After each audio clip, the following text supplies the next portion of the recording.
Sorry friend for technical issue. I have to make another video for voice.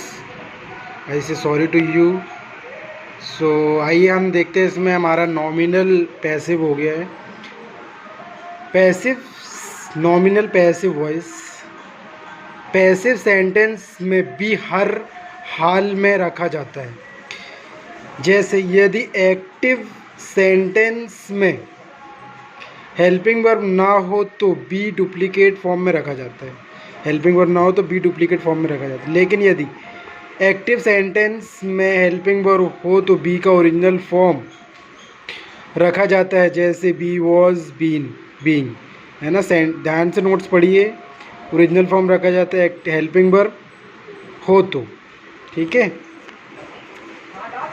इसके लिए यह ध्यान में रखना जरूरी होता है कि एक्टिव में मेन वर्ब जिस रूप में फॉर्म में हो तो पैसिव में हेल्पिंग वर्ब के बाद बी का हो वही रूप आता है.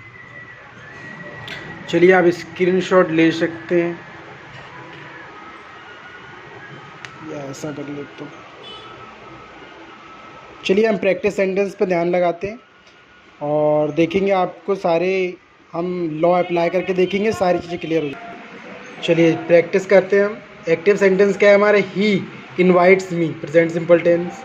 तो क्या है? ऑब्जेक्ट को सब्जेक्ट बना लेंगे हम. ऑब्जेक्ट क्या है? मी, तो आई लिख लेंगे. आई की हेल्पिंग वर्ब क्या होती है? हमें क्या बताया? जो हमारा सब्जेक्ट होगा उसकी हेल्पिंग वर्ब लगानी है ना. हेल्पिंग वर्ब ना हो तो हम डुप्लीकेट फॉर्म धरेंगे. डुप्लीकेट फॉर्म ये है हमारा. इज है हमारा was verb will be was being. I am invited, है ना. आई एम इन वर्ब की थर्ड फॉर्म आएगी. हेल्पिंग वर्ब नहीं थी तो हमने डुप्लीकेट फॉर्म रख दी. I am invited by him. चलिए नेक्स्ट देखते हैं. He invited me. ये जनरल रिटर्न के काम में आता है. स्पीकिंग में कम यूज़ होता है. रिटर्न और नौकरी purpose, competitive exam, competition exam और नॉलेज के लिए कहीं ना कहीं पूछा जाता है और हम बोल भी सकते हैं. There is no problem in that. He invited me. I was, है ना. आई कर दिया हमने और सब्जेक्ट को ऑब्जेक्ट में बदल दिया, है ना. इसके बाद देखा पास्ट में है तो पास्ट की हेल्पिंग वर्ब के आगे डुप्लीकेट फॉर्म वॉज, है ना. वर्ब का थर्ड फॉर्म आ गया इन्वाइटेड, है ना. बाय लगा के हिम कर दिया. सारे रूल से हम पढ़ रहे हैं. ही विल बी इन्वाइटेड मी, है ना. सब्जेक्ट को ऑब्जेक्ट लिखा, ऑब्जेक्ट को सब्जेक्ट लिखा. आई विल हेल्पिंग वर्ब है. लेकिन अगर हेल्पिंग वर्ब दी हो तो क्या है हमारा स्ट्रक्चर? क्या बोलता है? हेल्पिंग वर्ब दी हो तो ओरिजिनल फॉर्म लगानी है. ओरिजिनल फॉर्म क्या है? Be was being. तो हम इधर पे क्या है हमें किसकी रिक्वायर्ड है? वर्ब से पता चलेगा. वर्ब क्या है ना.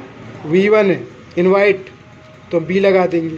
अगर पास्ट होती तो पास्ट लगा देते, वॉज लगा देते. थर्ड फॉर्म होती तो बीन लगा देते. इस तरीके से हमें समझना है, सारी चीज़ क्लियर हो जाएंगी, है ना.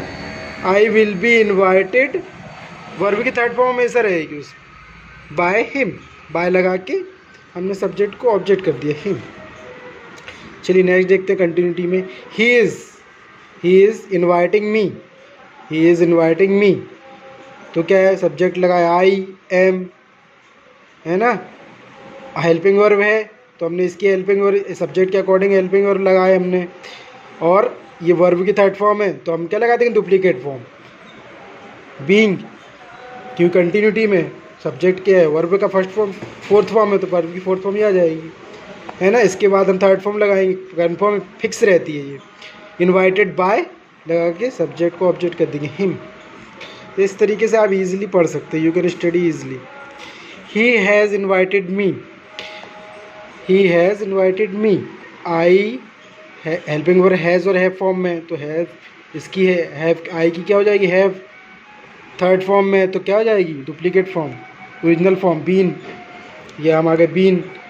इन्वाइटेड थर्ड फॉर्म ही आएगी इधर पे बाय हिम. सो फ्रेंड इतने ही यूज़ में आते हैं, लेकिन हम अनादर प्रैक्टिस और कर लेते हैं. अनादर प्रैक्टिस जल्दी से आइए देखते हैं. सी राइट्स अ लेटर. आप समझ ही गए होंगे कैसे कैसे रूल्स अप्लाई करने हैं. अ लेटर, सब्जेक्ट को ऑब्जेक्ट, ऑब्जेक्ट को सब्जेक्ट बना दिया. लेटर, अ लेटर सिंगुलर तो इज़ लगा दिया हमने. लेटर इज़ वर्ब की थर्ड फॉर्म आ जाएगी रिटन बाय हर.